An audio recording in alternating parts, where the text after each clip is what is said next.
ఇక్కడికి రావడానికి మరి నాకు అత్యంత ఇష్టమైన వ్యక్తి మనందరికీ. స్వయం నేను ఎప్పుడు అన్నపూర్ణేశ్వరి తల్లిగానే భావించి ఆ పద్మమ్మకు మరియు రాఘరావు గారికి ధన్యవాదాలు తెలియజేసుకుంటున్నాను. ఈ సందర్భంగా ఈ అవకాశం రావడం పాత వాళ్ళకందరికీ నేను తెలుసు. విజయవాడకు చాలాసార్లు వచ్చాను. ఒక 3.5-4 years తర్వాత మళ్ళీ ఈ సెంటర్కు రావడం. 2002లో ఈ ధ్యాన మార్గంలోకి వచ్చాను. ఒక చిన్న కొన్ని అనారోగ్యాల వల్ల అంతకుముందే నాకు ఆ వచ్చిన అనారోగ్యాలను తగ్గించుకొని ఆ పరిణామ క్రమంలో డాక్టర్ల చుట్టూ తిరగడం, అక్కడ తగ్గకపోయిన పరిణామ క్రమంలో అనుకోకుండా ఆ ప్రకృతి వైద్యంతో పరిచయం కావడం, అక్కడ ఉపవాసం వల్ల శరీరం తనను తాను ఎలా శక్తివంతం చేసుకుంటుంది, ఆహారం యొక్క అలవాట్లు పద్ధతులు మార్చుకోవడం వల్ల రోగాలు రాకుండా ఎలా చేసుకోవచ్చు, వాటన్నిటి మీద అక్కడ నేను దాదాపు ఫస్ట్ టైం పోయినప్పుడు ఒక 1 month ఆ ప్రకృతి వైద్య గాంధీ ప్రకృతి వైద్యశాల అనేది అమీర్పేటలో ఉంది. ఈ ప్రకృతి వైద్యానికి మూలం అక్కడి నుంచి మొదలైంది. ఈ ఆంధ్ర రాష్ట్రాల్లో తెలంగాణ అయితేనేమి, ఆంధ్రలో అయితేనేమి వెంకట్రావు అని దీనికి మూల పురుషుడు. ఈరోజు అది ప్రభుత్వ పరంగా టేక్అవుట్ చేశారు.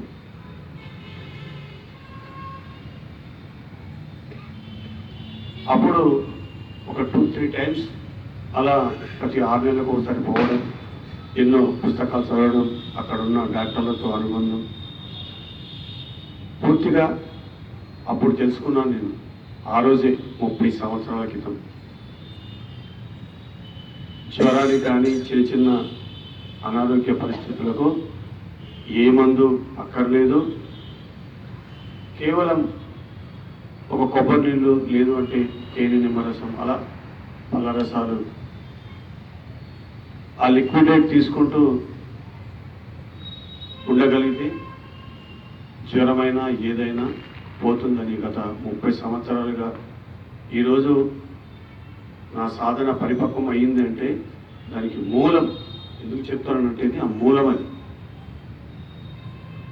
ఆ రోజు ఆ వైద్యం నాకు పరిచయమైన తర్వాత స్టిల్ నా ఈ రోజు వరకు ఒకటి రెండు సార్లు వైరల్ ఫీవర్ నేను కాంట్రాక్ట్ ఫీల్డ్లో ఉండేవాడిని. కాంట్రాక్ట్ వర్క్ చేసేటప్పుడు అవుట్ ఆఫ్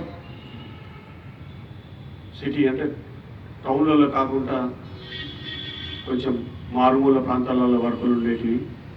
మరి రకరకాల ఆహారం తినడం వల్లనో ఎందువల్లనో తెలియదు, అలా వచ్చినప్పుడు ఒక 2-3 days పోరాడాను. తర్వాత నా వల్ల కాక హాస్పిటల్కి వెళ్ళడం జరిగింది. అది మెడిటేషన్లో రాకముందుకు ఒకసారి జరిగింది, మెడిటేషన్లోకి వచ్చిన తర్వాత ఒకసారి జరిగింది. మిగతా ఎప్పుడు కూడా నేను ఏ టాబ్లెట్ వేసుకోలేదు. తెలిసిపోయింది కథ. ఎట్లాగైతే మనం బాగా అలసిపోయినప్పుడు పడుకున్న తర్వాత శరీరం ఎలా శక్తి పుంజుకుంటుందో లోపట ఆ ఇన్నర్ సిస్టమ్ కూడా మనం తినే అతి ఆహారం వల్ల ఓవర్లోడ్ పడి వాటికి రెస్ట్ కోరుకున్నప్పుడు జ్వరం రూపంలో, తలనొప్పి రూపంలో, వామిటింగ్ సెన్సేషన్, లూజ్ మోషన్స్ ఇలాంటి రకరకాల సిమ్టమ్స్ ద్వారా అవి తెలియపరుస్తాయి. అందుకే జ్వరం వచ్చినప్పుడు మన నోట్లో నాలుక చేదుగా ఉండడం, ఇరిటేషన్గా ఉండడం, తిన్న ఆహారం తినాలని అనిపించుకోకపోవడం, తిన్నది బయట ఇలాంటివి జరుగుతుంది. దాన్ని సహజంగా పోనీయగలిగితే ఈ 4 days అలా పోతుంది, 5 days. కానీ అలా మీరు ఉపవాసం ఉన్న తర్వాత నేను గమనించేవాడిని. ఇలా ఎందుకు చెప్తానంటే అసలు అదే లేకపోతే ఈరోజు నా సాధన ఇంకా 10 ఏళ్ళు జరుగుతుండనో ఎన్ని ఏళ్ళు జరుగుతుండో నాకు తెలియదు. దానికి మూలం అది. ఖచ్చితంగా నేను ఈరోజు చెప్తాను అనుభవపూర్వకంగా. గురువు గారు 2 మాటలు చెప్పారు, కానీ ఒక 3 months ముందు అన్నాను సార్తో, ఏ సార్ మీతో పాటు ఉంటూ మీ ఇంట్లో మీ అమ్మగారి వంట తింటూ, మేడం చేసిన వంట, మీరు చేసిన వంట తింటూ, బ్రాహ్మణ భోజనము బుద్ధుడు ధ్యానం అని ఇంతగా ఎన్నిసార్లు చెప్పాడో లెక్కలేదు. కానీ మొత్తం మూలం బ్రాహ్మణ భోజనంలో ఏముందనే విషయం 14 సంవత్సరాలు పట్టింది సార్. అలా చూసి తెలుసుకున్నావుగా అన్నాడు. అంతే, అంత కథ ఉంది ఆ ఆహారం మీద. అందుకే నేను మూలము అందుకు నాకు పరిచయమైంది ఆ ప్రకృతి వైద్యం అనేది ఇప్పుడు తెలుస్తుంది. ఎందుకు నేను ఆ వైపోయాను. 1 గంట కాదు, పొద్దున 6-7 మధ్యన మేము వ్యవసాయ పనులు, రైతు కుటుంబము, ఫాదరు రాజకీయ నేపథ్యము. కానీ నేను అలా అక్కడికి వెళ్తే అలా పాలు పిక్కగానే 1/2 లీటర్ పాలు 6 గంటలకు అలా తాగితే తప్ప మళ్ళీ 9 గంటల లోపల పడవలసిందే. అలాంటి నేను ఫస్ట్ బుక్ ఇచ్చినప్పుడు ఉపవాసమా ఎక్కడ ఏదో పోయేది చచ్చిపోవడం ఇంకెందుకు అంత ఉపవాసం ఉంటే అనుకునేవాడిని. కానీ అదే నేను అక్కడ పోయిన తర్వాత వారం రోజులు ఓన్లీ తేనె నిమరసం ఇది. దాని తర్వాత తెలిసింది, వా శరీరంలో ఇంత అశుద్ధం పెట్టుకున్నాను. అలా జరిగింది కాబట్టి నన్నందరూ డాక్టర్ దామోదర్ అనేవాళ్ళు. ఏమైనా చిన్న చిట్కాలు ఉంటే అనారోగ్యం చెప్పేవాళ్ళు. అలా చెప్తూ ఉండడం వల్ల ఒక మిత్రుడి దగ్గర జ్ఞానం యొక్క కరపత్రం అక్కడ ఉంది. అన్న నువ్వు చాలా విషయాలు చెప్తావు, ఇది నాగమ్మడికి పనికిరాదు, నీకు పనికొస్తుందేమో చూసుకో అన్నాడు. అలా చూశాను. ఉచిత జ్ఞాన శిక్షణ. ఆధ్యాత్మికత అంటే గుళ్ళల్లో ఆ డబ్బులు అది చూస్తే నాకు ఇరిటేషన్గా ఉండేది. దేవుడి దగ్గర ఈ దందా అయింది అనుకునేవాడిని. తిరుపతి పోయినా, అక్కడ పోయినా, ఇక్కడ పోయినా. ముందు నుంచి ఎందుకో తెలియదు, కానీ ఎప్పుడు అర్థమైంది ఎందుకు ఆ వెంకటేశ్వర స్వామి అంటే నాకు ఎందుకు ఇష్టము, ఆయనకు నాకు ఉన్న అనుబంధం ఏంటి, అసలు ఆయన కథ ఏంది, ఆయన కారకాలు ఏంది, అంతా తెలుసుకున్న తర్వాత తెలిసి. ఒక్క సాటర్డే ఆరోగ్యం కోసం ఉండేవాడిని. అలా సరదాగా పోయి మంచి వెంకటేశ్వర గుడి ఉండే అక్కడ పోయి 1 అరగంట కూర్చొని వచ్చేవాడిని. పూజలు గీజలు ఏమీ కాదు, దండం పెట్టుకొని వచ్చేవాడిని. కానీ వారానికి 1 రోజు ఖచ్చితంగా నేను ఉపవాసం ఉండేవాడిని. వారం అంతా తిన్నదంతా చూసి గమనించుకునేవాడి బాడీలో ఎలా ఉంది. ఉపవాసం ఉన్న తర్వాత వాడు యాక్టివ్ ఉండేది. అది స్టిల్ కంటిన్యూ చేశాను. ఈ మధ్యనే ఎప్పుడైతే ఆహారం మీద పూర్తిగా, ఇంద్రియాల మీద పూర్తిగా అవగాహన, ఆధిపత్యం వచ్చిందో దాని అవసరం నాకు లేదని తెలిసిపోయింది. నేను మితాహారం తీసుకుంటూ ఉపవాసాలు పక్కకు పెట్టేశాను. ఎప్పుడైతే అలా పరిచయం అయ్యి ఈ ధ్యానంలోకి వచ్చి రావడం,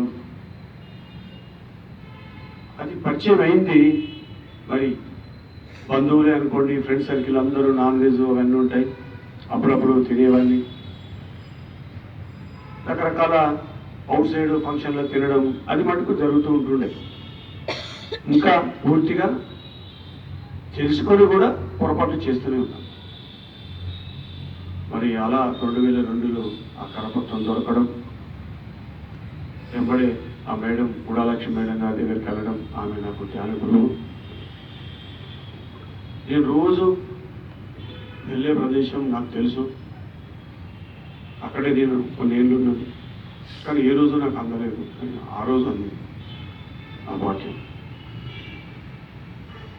ఆ ఒక 7 రోజుల కార్యక్రమం కాస్త 21 days 40 days అనుకోవడం. దాంట్లో ఒక 15 days తర్వాత ఒకరోజు సండే రోజు గురువు గారిని తీసుకురావాలని నువ్వు వెళ్ళి తీసుకురావని చెప్పాను నాకు ఫస్ట్ టైం. పొద్దునే వెళ్ళాను, ఆ మేడం ఎవరు వచ్చారు, వాళ్ళ ఇంటికి వెళ్ళాము. వెళ్తూనే గురువుగారు లోపల ఉన్నారు, స్నానం చేసి వచ్చారు, పద అన్నాడు. ఫస్ట్ టైం ఆ రోజు చూడడం. మామూలుగా చూశాను, ఇట్లా అన్నాను, ఆయన ఏమనలే, అట్లా వచ్చి కూర్చున్నాము. ఏదో నిర్మల మేడం వాళ్ళు ఏదో మాట్లాడుకున్నారు. ఎప్పుడైతే అక్కడ క్లాస్ అయిన తర్వాత అందరినీ ఆయన కాలు కొట్టినప్పుడు పెద్దలు కొట్టాడు. ఏదో ఎవరో మాట్లాడలేకపోతే బాగా కసరించాడు కోపంతో. ఇదేదబ్బా, ఇదేదో కొత్త ఉందనుకున్నా. లేడీస్ అందరూ ఆయన అప్ చేసుకుంటా ఉన్నారు. అరే, మనం అనుకున్న గురువు ఇది కాదు కదా, ఏదో ఉల్టా ఉన్నాడు, ఈయన కరెక్ట్ అయ్యాడు అనిపిస్తుంది లోపల నుంచి. ఇలా కాదు కదా, ఏదో ప్రశాంతంగా దగ్గరికి తీసుకోవాలి, ఏమైనా నేను చూసుకుంటానని చెప్పాలి, లేడీస్ అంత దూరం పెట్టాలి, ఇలా కొన్ని ఉన్నాయి బిలీవ్ సిస్టమ్. కానీ నెగిటివే. ఒక 3 నెలల తర్వాత అనుకోకుండా శ్రీశైలం ట్రెక్కింగ్ పోవడం, ఆగస్టు సెప్టెంబర్లో ఒక 500 మందితో మహాశివ ప్రసాద్ ఆ రోజు ట్రెక్కింగ్ పెట్టాడు. 10 సంవత్సరాల పిల్లల నుంచి 60 సంవత్సరాల వరకు అందరూ దాంట్లో. అప్పటికి వర్షాలు, కరువులాగా ఉంది. పొద్దున ఆ చిన్నపేటలో బయలుదేరితే రాత్రి 11 అయింది. అక్కడ ఏర్పాటు చేశాడు. కాస్త తిని పడుకున్నామో లేదో కొండపోత వర్షం. నేను ఆశ్చర్యపోయాను. ఏదో చెప్పింది కూడా పిల్లలు మేము ఆడే వాళ్ళు ఆడుతున్నారు, ధ్యానం చేసే వాళ్ళు చేస్తున్నారు, రకరకాలుగా ఆశ్చర్యపోయాను ఆ కొత్త ప్రపంచాన్ని చూసి. పొద్దున ఎవరికి చిన్న చీమ కూడా కరవలేదు. అది నన్ను ఆశ్చర్యపరిచింది. అలా జరిగింది. డిసెంబర్ ఎందుకు నేను జీవితంలో నా ఆధ్యాత్మిక ప్రయాణంలో ఒక మధురమైన ఘట్టము విజయవాడ 2002లో జరిగిన ధ్యాన మహాయజ్ఞం. నేను ఒక్కనే వచ్చాను విజయవాడ ఫస్ట్ టైం. అది డిసెంబర్లో. మా మిత్రులు చెప్పేవారు, అరే స్వామి నువ్వు ఆ వాతావరణంలో తట్టుకోలేవు అని వాళ్ళు చెప్పేవాళ్ళు. నేను రిటైర్లు వచ్చాను కాబట్టి నాకు హాయిగా ఉంది. నాలాంటి ఓషో పట్ల నెగిటివ్ భావనలో ఉన్న ఒక వ్యక్తిచే గురువు గారు ఒకరోజు మాట్లాడిస్తూ అదంతా చెప్పిన తర్వాత ఎంతోమంది మాస్టర్స్ యొక్క వారి అనుభవాలు, ఆ జ్ఞానాన్ని విన్న తర్వాత విషయం అర్థమైంది. ఆ రోజు నిర్ణయించుకున్నాను, లాస్ట్ రోజు తిరిగితే ఇలాంటి గురువుతో తిరగాలి, ఇంకా సమస్య లేదని, ఆయనకు దగ్గరగా ఉండాలని ఆ సంకల్పం 2003లో నల్లగొండ జిల్లాలో ధ్యాన ప్రచార సందర్భంగా వారితో తిరగడం, ఆ భాగ్యం అలా జరిగింది. 2004 వచ్చేసరికల్లా ధ్యానమా ఆ యజ్ఞంలో పూర్తిగా ఇన్వాల్వ్మెంట్ అయ్యి ఆ 7 రోజులు గురువు గారిని హోటల్ నుంచి తీసుకురావడం, మళ్ళీ జింపే కార్యక్రమం నాకు ఒప్పచెప్పారు. సో అలా వారితో అనుబంధం ఏర్పడి 2005లో జీ తెలుగు ఛానల్ మొత్తం ఎపిసోడ్స్ అంతా నేనే కోఆర్డినేట్ చేశాను. అలా జరుగుతున్న పరిణామ క్రమంలో మే నెలలో దామోదర్ అర్జెంటుగా ఒక ఫోటో తీసుకురమ్మన్నారు. వెళ్ళి ఫోటో తెప్పించాను. స్వయంగా కంప్యూటర్ మీద కూర్చొని పర్సనల్ సెక్రటరీ టు పత్రిజీ అని ఆ రోజు ఆయన కార్డు తయారు చేసి ఒక గొప్ప వరాన్ని నా చేతిలో పెట్టారు. అది ఒక పెద్ద అపూర్వమైన అవకాశం. దాని ద్వారా ఇగో రాఘారావు గారు లాంటి ఎంతో మహానుభావుల యొక్క పరిచయం, ఎంతోమంది డైమండ్ లాంటి మాస్టర్స్ ఎవరు హైదరాబాద్కి వచ్చినా వాళ్ళని రిసీవ్ చేసుకోవాలి, ఇంటికి తీసుకుపోవాలి, ఆతిథ్యం ఇవ్వాలి. రాత్రి అంతా వాళ్ళతో చర్చల్లో పాల్గొన్నాను. 2004లో నాకు ఒక మిత్ర బృందం ఉండేది. దాంట్లో సైంటిస్ట్ నాగేశ్వరరావు గారు ఒకరు. ఎప్పుడన్నా అడగండి చెప్తారు. నెలలో కనీసం 2 లేదా 3 రోజులు రాత్రి 9ంటికి మొదలుకొని పొద్దున 6-7 గంటల వరకు అలా సజ్జన సంగతం జరిగేది.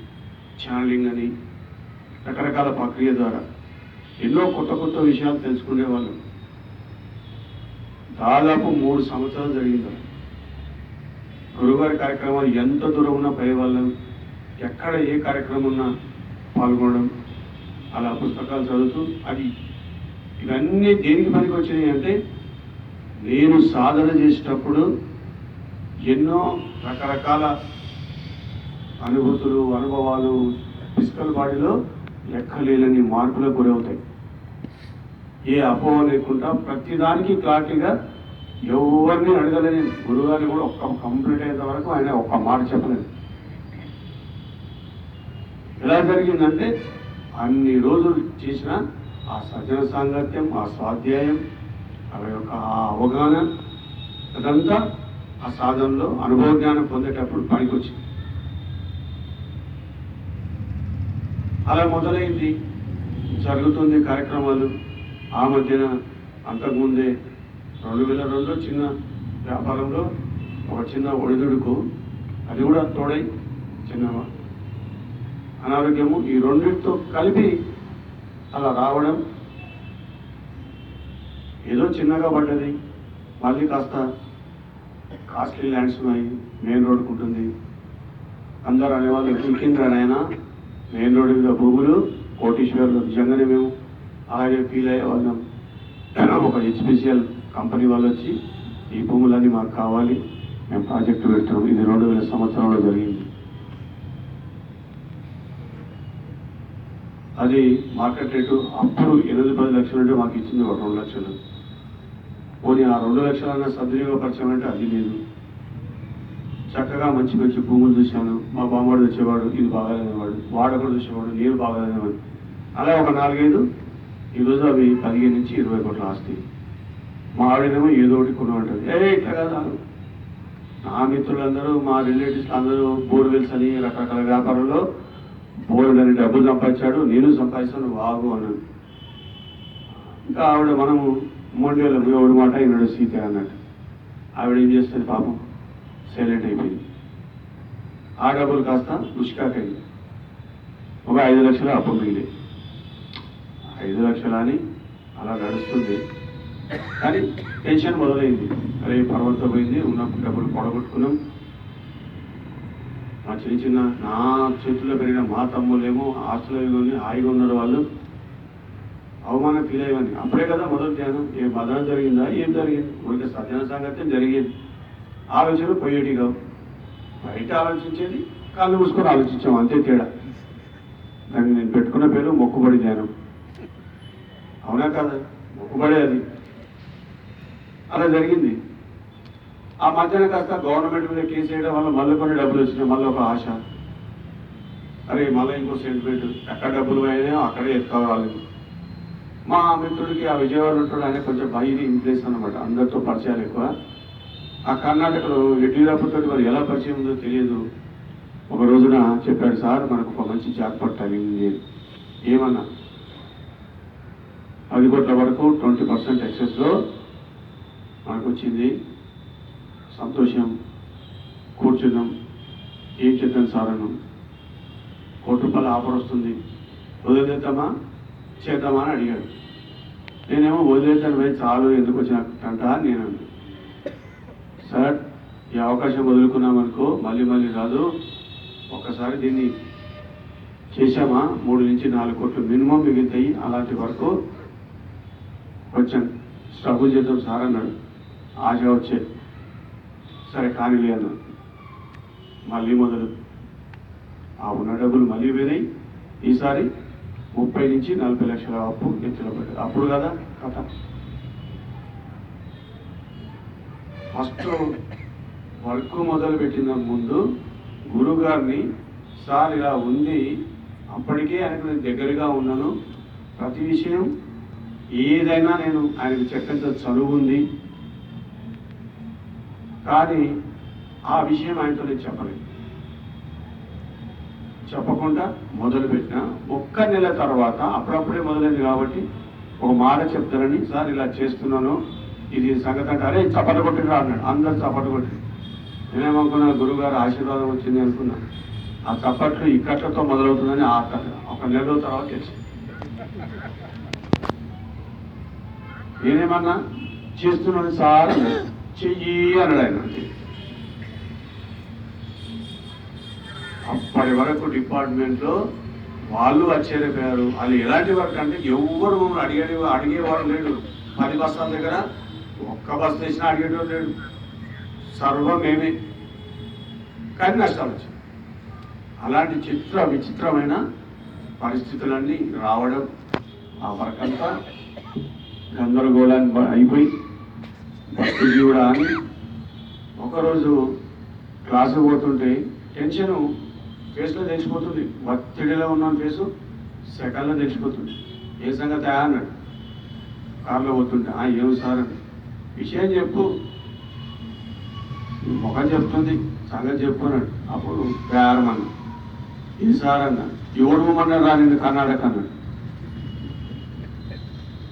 సార్ ఇట్లా వచ్చింది. అవును వచ్చింది. నువ్వే ఉన్నావా?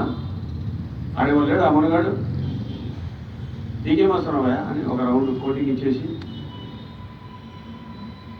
అయినా బుద్ధుడు వ్యాపారం చేస్తాడా అన్నాడు. నేను సౌండ్ చేయలేదు. అవును బుద్ధుడువా కాదా అన్నాడు. ఒక నిమిషం బుద్ధుడు అంటే ఆ ధ్యానం కుదరదు. బుద్ధుడు ఎక్కడ అనుకొని మళ్ళా ఎందుకైనా మంచిది పాజిటివ్ చెప్పాలంటే బుద్ధునే సార్ అన్నాడు. మరి బుద్ధుడు వ్యాపారం చేయడు, వదిలే అన్నాడు.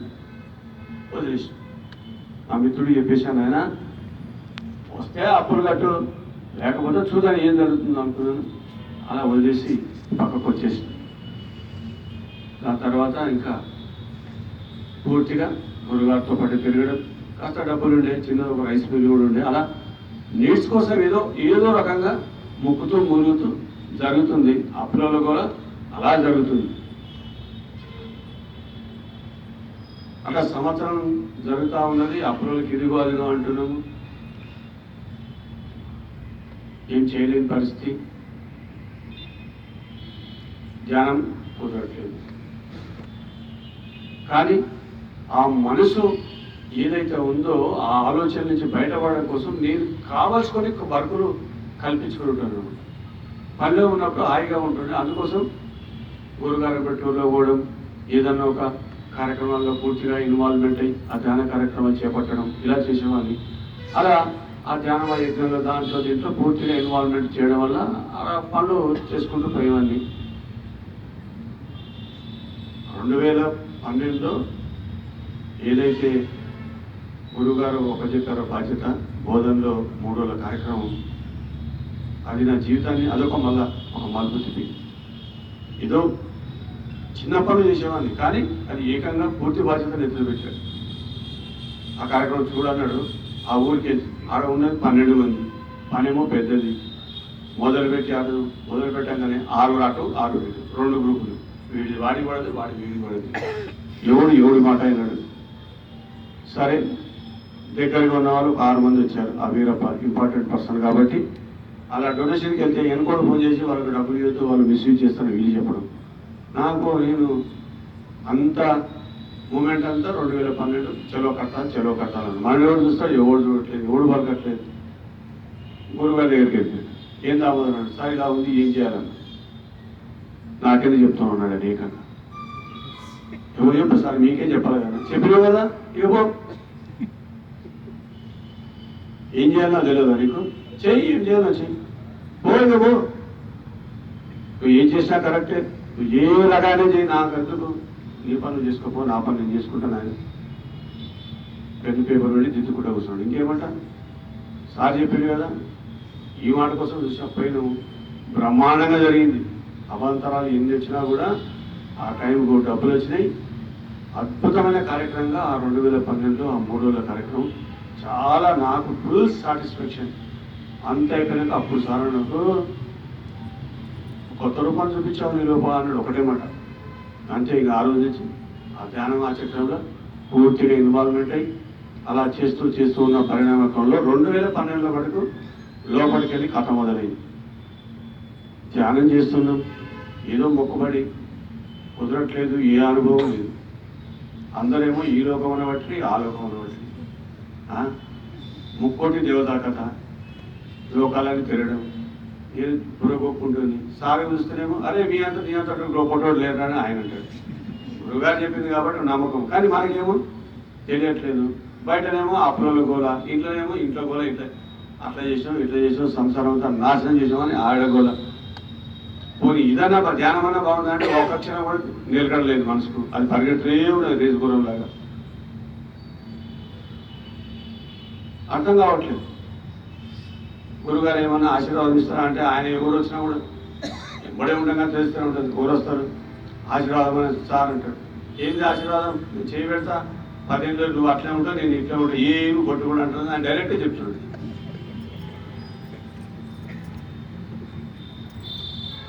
కానీ నేను ఈరోజు చెప్తాను, గురువులు శక్తిపాతం చేయగలుగుతారు. కానీ మన బాడీ అశుద్ధంగా ఉంటుంది, మెంటలకి పిచ్చలం అయిపోతాం. గుర్తుంచుకో. అది ఒక డాక్టర్ ఏ వయసు వాడికి ఎంత మాత్రము డోసు ఇవ్వాలి అనేది ఒక లెక్క ఉంటుందో, ఒక సాధకుడికి ఎంత లెవెల్ల సుషుమ్న నాడి ఎంతవరకు పోవాలి, కుండలి ఫస్ట్ ఫేజ్ ఎలా, సెకండ్ ఫేజ్ ఎలా, అలా అలా అలా అలా అలా పెంచుకుంటూ పోతారు తప్ప ఒక్కసారి గాలి ఉన్నట్టు పుష్పం అంటే పస్సం అని ఏమైనా జరగవచ్చు. ఆ రోజు నాకు అనుభవపూర్వకంగా అర్థమైంది.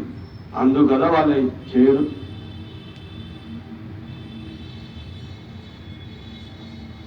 అలా మరి ఆయనేమో అలా ఉంది, ఈ కథ ఇలా ఉంది, ఏం అర్థం కావట్లేదు. కానీ ఒకే ఒక్కసారి మటుకు ఒకే సూత్రం చెప్పాడు. నాకు మటుకు ఏ రోజు ఏ విషయం చెప్పలేదు. ఏదైనా డౌట్ వస్తే అలా నిలబడేది, ఎవరికో చెప్తాడు, నాకు అర్థమయ్యేది గమ్మునుండి. కానీ అన్నం వల్ల మటుకు హోటల్లో ఖచ్చితంగా చెప్పాడు. ఆ రోజున బాస్ ఈజ్ ఆల్వేస్ రైట్ అన్నాడు. నేను ఆయన చూశాను. I'm not boss, nature is boss, yes or no అన్నాడు. ఎస్ ఆర్ అన్నాడు. Boss is always right, nature is always right, మరి కోరలేందిరా అన్నాడు. అంతా కరెక్టే కదా, మరి కోరలేంది అన్నాడు. నేను కొనుక్కోకున్నాను. అవునుగా సార్ ఏంది అని గుర్తుపెట్టుకో. ఇంతకంటే లేదు ఆధ్యాత్మిక శాస్త్రం. ఎప్పుడు నేచర్ ఆల్వేస్ రైట్. నీకు ఏది జరిగినా మంచి జరిగింది, చెడు లేనే లేదు. చెడు అనేది లేదు, ఆ పదమే లేదు. అది ఎప్పుడైతే నువ్వు ఆచరణలో పెడతావో ఇక్కడ నీకు తేలికగా ఉంటుంది. ఇక్కడ తేలికుందా నీ ఆధ్యాత్మిక ప్రయాణం హాయిగా సాగిపోతుంది. ఇంతకంటే ఇంకేమీ లేదు, పో అన్నాడు ఆ రోజు. అది మటు గట్టిగా పట్టుకున్న సాధన లేదు కాబట్టి జారడం పడడం సహజం. అది లోపటి కథ అని తర్వాత తెలిసింది నాకు. డొల్ల లోపల పైకి గాంభీర్యంగా ఉన్న లోపల చూస్తే మొత్తం డొల్లని, ఏమీ లేదు. ఊపర్ షేర్వాని అందరి పర్షని. కానీ 2000 ఆ మొదలైన తపన 2013, 14 వచ్చేసరికల్లా చాలా తీవ్రంగా అయిపోయింది. అక్టోబర్లో ఇంకా నా వల్ల కాలేదు. రాజశేఖర్ గారికి మొట్టమొదటిసారి, ఆయన ఎప్పుడు నాకు క్లోజ్ ఫ్రెండ్, ఆయన కాస్త ఆ మ్యూజిషిప్ మాస్టర్లతో ఉండేది. రకరకాల కేసులు చూసేవాడిని. ఆయన దగ్గరికి వస్తే పైనుంచి అందిన సందేశం ప్రకారం చెప్తే వారు చెప్పినట్టు చేస్తే మార్పులు జరగడం అవన్నీ చూశాను. కాబట్టి సార్ ఈరోజు మనం ఖచ్చితంగా కూర్చోవలసిందే. నేను ఎప్పుడు ఆయనతో కూర్చోవాలనుకున్నా ఎవరైతే రావాల్సిన వ్యక్తి ఉన్నారో ఆ వ్యక్తి వచ్చేవాడు కాదు. అందరూ ముందు చెప్పొస్తారట. నేను ఎప్పుడంటే అప్పుడు పోయేటది. నేను పోయినంటే ఆ వ్యక్తి రాడు. ఆ రోజు ఆయన ఆశ్చర్యపెట్టాడు. సరే నడు అన్నాడు. ఆ రోజు మొట్టమొదటిసారి నాకు అప్పుడు తెలిసింది ఎందుకు వ్యాపారం అయిపోయింది, ఎందుకు ఈ రకరకాల ఇబ్బందులు పడ్డాను, అవమానాలు ఇవన్నీ ఎందుకు పడ్డాను అని. ఆ రోజు క్లియర్గా చెప్పాడు ఆయన వాయిస్లో రాజశేఖర్ గారు. అది కూడా చాలా ఫోర్సు. నేనైతే ఇట్లా షోరింగ్ వచ్చింది, అంత ఫోర్సు. ఎన్నిసార్లు చెప్పాలి, ఎంతమంది చెప్పాలి, ఎన్ని రకాలుగా చెప్పాలి.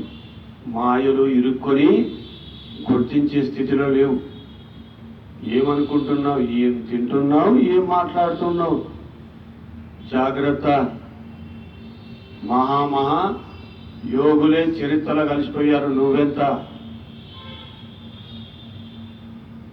ఇకనైనా కళ్ళు తెరువు, చెయ్యి సాధన.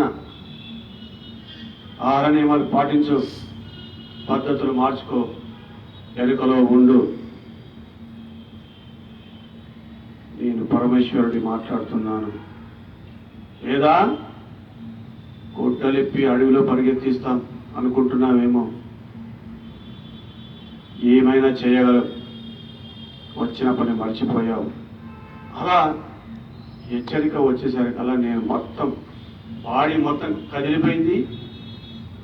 రాత్రి ఆ రోజు దాదాపు గంట సేపు ఏడ్చాను.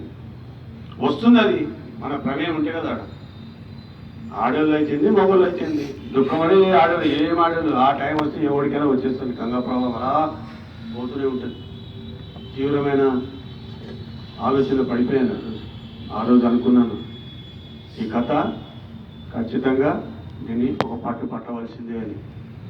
మరి అలా మొదలైన కథ ఆ రోజు మహానుభావుడు గురువులు ఎంత తిట్టినా, తల్లి కొడుకుని కొట్టినా తిట్టినా వాడు బాగుపడి ఒక ఉన్నతంగా సమాజంలో ఎదగడం కోసమే చేస్తుంది తప్ప వారిని శిక్షించడం కోసం కాదు. అంతకంటే 100 రెట్లు మహానుభావులు పైలోకవాసు పరమ గురువులు. అలా ఒక దీక్ష చేయి, 40 రోజులు ఆ ఎదురుగా పిరమిడ్కి ఎదురుగా కొండెక్కు ధ్యానం చేయమని. అది సమ్మర్. అంతకుముందు ఒక చిన్నది చెప్పారు, అలా ముక్కుతూ ములుగుతూ చేశాను. తర్వాత మళ్ళీ హెచ్చరిక, అప్పుడు ఇంకా గట్టి నిర్ణయం తీసుకుంటే అప్పుడు కొండెక్కిచ్చారు. ఏకంగా ఫస్ట్ ఏమో చిన్నది పెట్టారు, అప్పుడు మనకు గురకెక్కలే. తర్వాత పెద్ద బండ పెట్టారు. 40 రోజులు కొండెక్కాలి, అది ఎండాకాలం. కానీ చేశా. అప్పుడు ఒకనొక పరిస్థితిలో చావుకు దగ్గరకు వచ్చిన పరిస్థితులు కూడా నేను పిలిచేశాను. గురుగారు ఇలా జరిగిందంటే ఏం దామోదర్ అవసరమా అని. తప్పట్లేదు సార్, మాట ఇచ్చాను కదా, ఏదో ఒకటి అయిపోవాలి కదా సార్. సరే కానీ అన్నాడు, అంతే, ఒకటే మాట, ఇంకేమనలేదు. నన్నేం గురుగారు నువ్వు ధ్యానం చేయమని చెప్పలేదు. లోపల నుంచి వచ్చింది నాకు. నా అసంతృప్తికి అప్పుడు అనిపించింది, నాకంటూ ఒక ఆత్మ ఉంది, దాని కథ ఏదో తెలుసుకోవాలి. నన్ను నేను తెలుసుకోకుండా ఏంది క్లాసులు అనుకున్నాను, నోటికి లాకేసుకున్నాను. ఎవరైనా నమస్తే అన్నా నేను క్లాసులు చెప్పట్లేదు. అసలు అందుబాటులో ఉంటే కదా, మొత్తం కట్టాలే. వారంలో కూడా ఇంటిపోయేవాడిని. 3.5 సంవత్సరాలు బయట ప్రపంచంలో నాకు ఎవరూ లేరు. ఉంటే ఇల్లు ఒక సంవత్సరంలో ఒక 2 డ్రెస్సులు 3 డ్రెస్సులు వాడితే మహా గొప్ప. 2016లో మా ఆవిడ అన్నది, 2015 జనవరిలో ఎందుకు బట్టలు కనీసం ఇస్త్రీ కూడా అలా ఒక డ్రెస్ ఇట్లా తీయలేదని. ఏముంటుంది, 2 లుంగీలు 2 టీషర్ట్లు అయిపోయా. అదే అలవాటు. ఇప్పుడు ఎక్కడ పోయినా కూడా నీళ్ళ సర్ఫేసి ఇట్లా అనాలే, అట్లా ఆరేయాల. 2 జతలు, అంత సింపుల్ లైఫ్. ఎండాకాలం ఉంటే ఈ టీషర్ట్ కూడా అక్కర్లేదు, తుడు కూడా ఓ లుంగి. మహానుభావులు పరమ గురువులు అలా వర్జన రూపాలు దర్శించే భాగ్యం దొరికింది నాకు. ఆంజనేయ స్వామి కనబడ్డ రోజున ఆశ్చర్యమైన గడ్డ ఉంది, కింద లుంగి జస్ట్ లైట్ కాషాయ కలర్లో ఇలా గడ్డం ఉంది, చిన్న ఇక్కడ కటింగ్ ఉంది, పైన ఒక తుండు ఉంది. ఎవరైనా కొత్త స్వామి కనబడుతున్నాను పింగ్ మనం రోజు చూసే డూప్లికేట్ ఆంజనేయ స్వామి వచ్చి ఇట్లా స్వామి నువ్వు అన్న.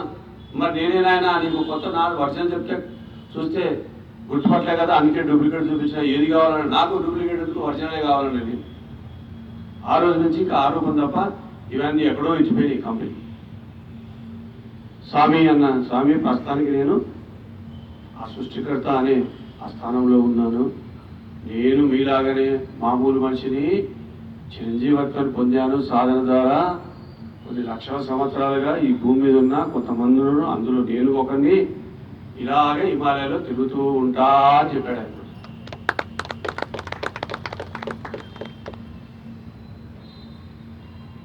సో అలా మొదలైన ఆ ప్రయాణం ఒక్కసారి లాస్ట్లో అలా 40 రోజులు చేశాను.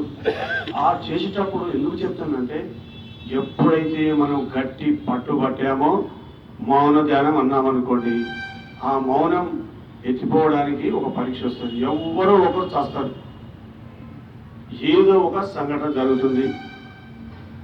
అలాంటి మా చిన్నాన్న కూడా చచ్చాడు, ఇంటికాడికి వెళ్ళి ఫోను అన్న ఇలా పోయాడు అన్న. ఎవరన్నా మా ఒకటే వాడు చెప్పి నేను రావట్లేదు అనగానే నాకు అర్థమైపోయింది, చెప్పేసిన. అరే మీ చిన్నాన్న అన్నది, అయితే ఏం చేయాలా, నువ్వు పో. మీ చిన్నాన్నకు నువ్వు పోతే నేను ఎందుకు పోతాను ఆవిడన్నది. సరే పోకు అన్న. వెళ్ళలే, నాకు అంటూ లేదు సుంటు లేదు, బొమ్మ పో అన్నాడు. ఆల్రెడీ హెచ్చరిక, ఆఖరి హెచ్చరిక అయిపోయింది, ఇంకేముందాడా. వెళ్ళలే. వాళ్ళు ఏదేదో అనుకున్నారు, వీడు దామోదర్ గారు మొత్తం మర్చిపోయాడు, వాడు మనకి చూడకూడదు, వీడు అసలు చస్తరాడా, ఇక ఉంటే కదా కామెంట్స్ తెలియని. కానీ అదే వాళ్ళు, అదే చిన్న వాళ్ళ ఇంట్లో ఆఖరి పెళ్ళి అయితే నువ్వు ఖచ్చితంగా రావాలి నాన్న అని చెప్పి బతిలాడిపోయారు ఇంటికి వచ్చి. అలా జరుగుతూ ఉంది. కానీ లాస్ట్ హెచ్చరికటప్పుడు అప్పుడు భోజనం మీద ఇంకా మరింత స్పష్టంగా చెప్పారు ఆ రోజు నాకు.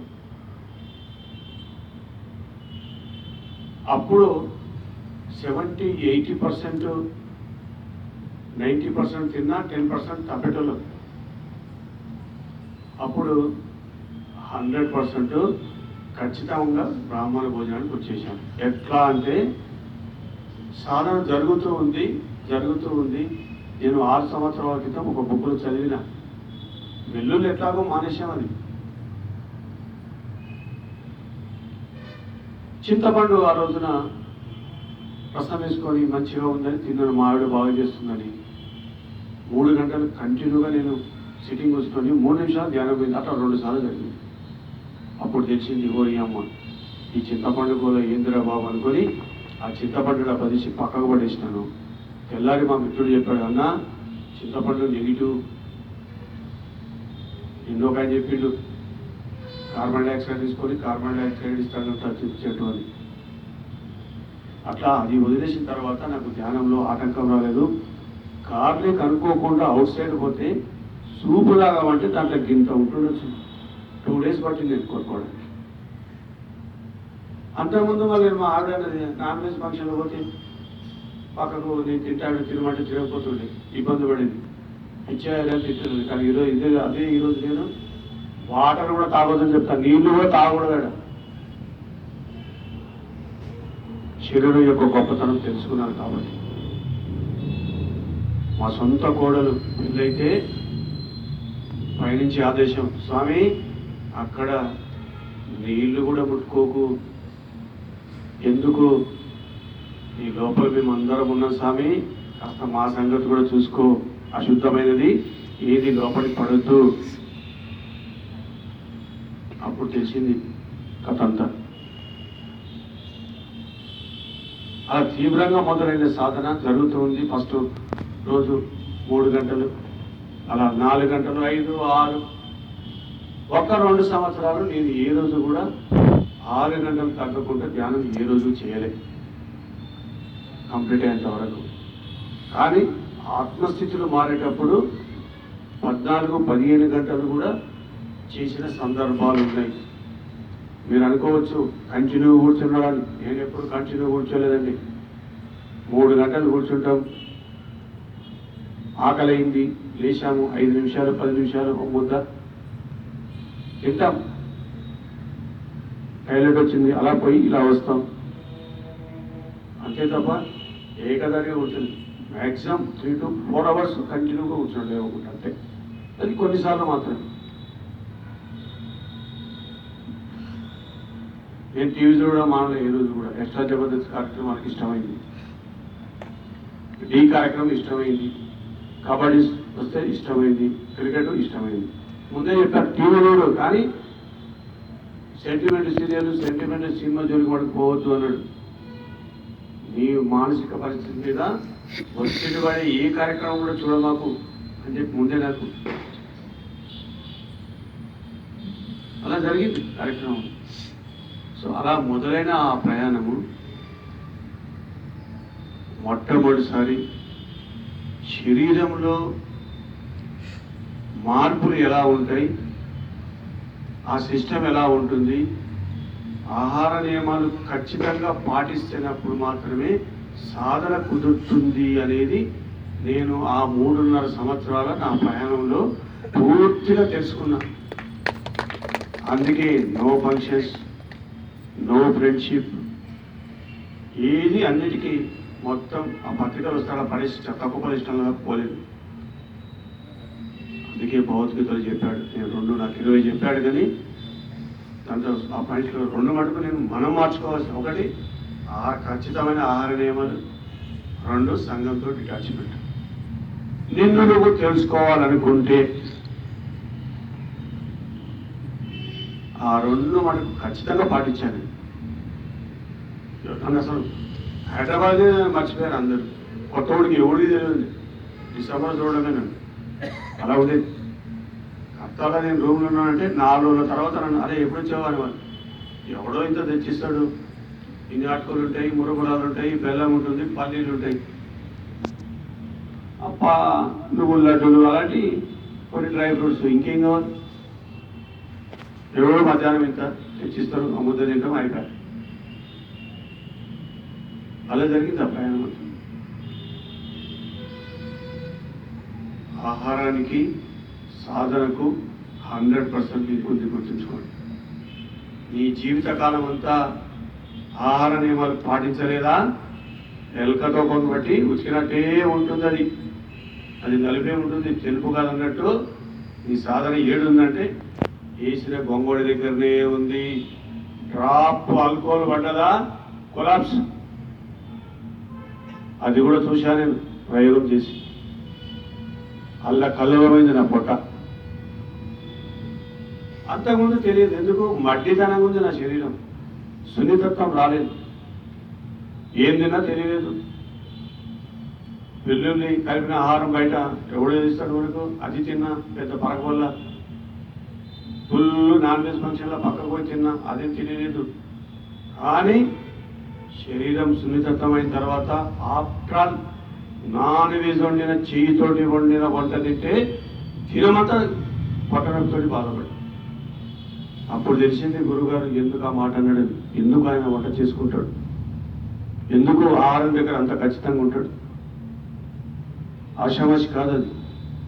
మొన్ననే అన్నాడు గురుగారు, ఏదైనా ఎవడైనా వాడి సాధన గురించి వాడి కథ తెలుసుకోవాలంటే వాడి తినే ఆహారాన్ని ఒక్కసారి చూసామా వాడి కథ అంతా తెలిసిపోతున్నాను. అక్షర సత్యం అది. ఈ ప్రయాణంలో చాలా మందిని గమనించాను, పుట్టగొడుగు తింటున్నారు, 15 ఏళ్ళ సీనియర్. మాంసం కంటే దరిద్రం ఎక్కడ కుదురుతుందండి ధ్యానం. చెప్పుకుంటున్నాం ఏమైంది ఆయన, ఏదో అనారోగ్యం వస్తుంది, ఆ పక్కన వాళ్ళు అంటారు అదే ఆయన చూసినావా పత్రిక నమ్ముకొని 15 ఏళ్ళు ధ్యానం చేసాడు, ఆయన రోగం వచ్చింది, అబ్బా దీనిలేమో ధ్యానం ద్వారా అన్ని పోతాయి అంటాడు. ఆయన పుట్టగొడుగు తిన్నాడు, పట్టుకొని 10 నిమిషాలు ధ్యానం చేయండి, పోతుందా? 6 గంటలు సాధన చేయాలా, ఆహార నియమాలు పాటిస్తే ఎందుకు పో రోగం. అన్నం ఉడికినట్టు ఉడుకుతుందండి, కొత్త కొత్త కొత్త కొత్త కొత్త శరీరము. ఎక్కడుంటాయి రోగాలు? అంత ఉంది దాంట్లో కథ. మొట్టమొదటి సాధన చేస్తే శరీర శుద్ధి జరగకుండా కర్మపక్ష లేదు, నాడీ మండల శుద్ధి లేదు, దివ్యచక్షు అనుభవం లేదు, ఏది జరగదు. మొట్టమొదటి ఆత్మస్థితి మారేటప్పుడు శరీరమే శుద్ధి జరుగుతుంది. అక్కడ రోగాలు ఎక్కడ ఉంటాయి? దానికి అనుకూలంగా నువ్వు రెడీ కావాలా. అది చేసుకోకుండా, మార్పులు చేసుకోకుండా కొట్టుకుని ధ్యానం కుదరట్లేదంటే ఎట్లా కుదురుతుందండి చెప్పండి. మళ్ళీ దీనికి ఓ ఎన్ని కామెంట్స్ నాకు తెలుసు. అదే బాబురావు వెంటనే వంటనా, మేము వండే వంట కాదా, ఇలా కామెంట్స్ కూడా విన్నాను. అసలు బ్రహ్మర్షి అంటే ఏంటి, ఈ మధ్య దాని గురించి విస్తరణ అవుతుంది కాబట్టి చెప్తున్నా. గుండె జారిపోతుంది. ఆ బ్రహ్మర్షి యొక్క ఆ స్థితికి పోయిన తర్వాత వారి పట్ల ఎలా ఉండాలో ఒక్కొక్కటి తెలుసుకుంటూ ఉంటే గుండె జారింది నాకు. అంతటి గౌరవ మర్యాద దానికి మొత్తం సమస్త విశ్వం కోడై కూస్తుంది. ఆయన వాక్ వచ్చిందా మొత్తం భూమండలం అంతా మునిగిపోగాక ఆ వాక్కు జరుగుతుంది. అంత పవర్ ఆ మాట, అశమశ కాదు. అందుకే మనకు ఎందుకు రాటు వెళ్తాము ఈ కష్టాలు బాధలు అంటే సహనం కోసం. ఒక్కొక్క స్థితి మారేటప్పుడు అందుకే నేను 3 రోజులు తీవ్రంగా ఎక్కడ తీసి ఎటు వచ్చినా కూడా ఆ స్థానమైన వాక్యం దగ్గర ఆగుతున్నది ఆధ్యాత్మిక శాస్త్రం మొత్తం. అందుకే మహానుభావుడు సాయిబాబా గారు 2 వాక్యాలు చెప్పాడు, శ్రద్ధ సాగుడు.